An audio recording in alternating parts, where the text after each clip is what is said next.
60 दिवसाचं. 60 दिवसामध्ये आम्ही साधारण गणपती गेला सप्टेंबरमध्ये की साफसफाई चालू करतो. म्हणजे पहिलं औषध मारणं, कट्टर मारणं, त्याच्यानंतर ट्रॅक्टर आणून पूर्ण हे नांगरून वगैरे केल्यानंतर नंतर हे आपलं मर्चिंग करतो.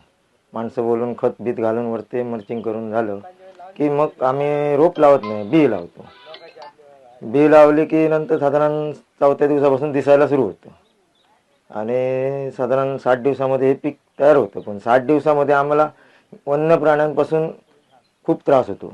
खूप त्रास म्हणजे आता बघितलं तर तुम्ही आता इथे आलात, बघितलं या ठिकाणी किती खाली आहेत ते. आता रात्री पण आमच्याकडे खाऊन गेले गौरेडे असे. पण गौरेड्यांपासून संरक्षण किंवा हे डुकरं वगैरे म्हणजे रानटी जनावरं खूप त्रास देत आहेत आम्हाला. पण त्याचं असं बघितलं तर सरकारकडून कायच नाही फायदा आम्हाला.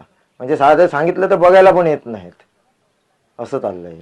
पाटगावामध्ये मोठ्या प्रमाणात शेती केली. पाटगावामध्ये म्हणजे जे आता या ठिकाणी पहिली ज्या दिवाळी झाल्यानंतर पहिली कळंगणं सुरू होतात ना, ही आमच्या पाटगावामध्ये मराठवाडीमध्ये आमचे जवळजवळ मराठवाड्यामध्ये आम्ही परब आहोत, ते मराळ आहेत, राऊळ आहेत, हे सगळेजण आम्ही कळिंगडाची लागवड करतो मोठ्या प्रमाणात. आणि पहिली पाटगावामध्ये सुरुवात होते कळिंगडाला.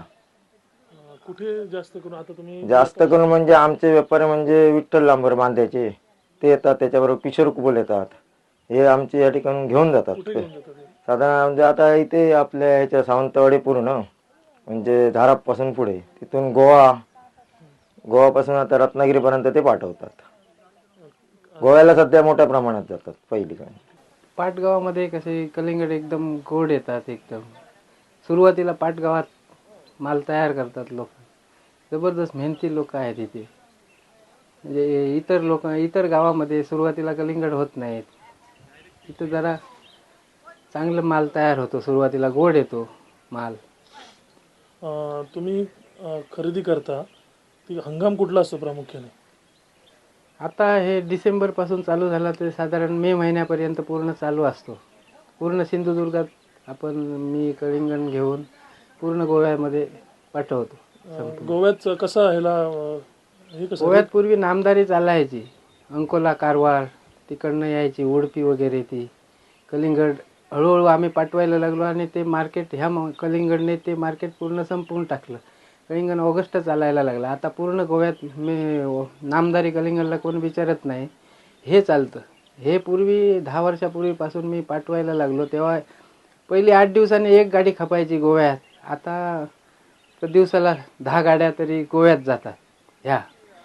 पूर्वी पाठवली ती नको करून, म्हणजे लोकांनी नापसंती होती, काय आहे काय माहिती, पण आम्ही पाठवली जबरदस्ती करून. एका व्यापाऱ्याला गाडी, माल जास्त झालेला तेव्हा.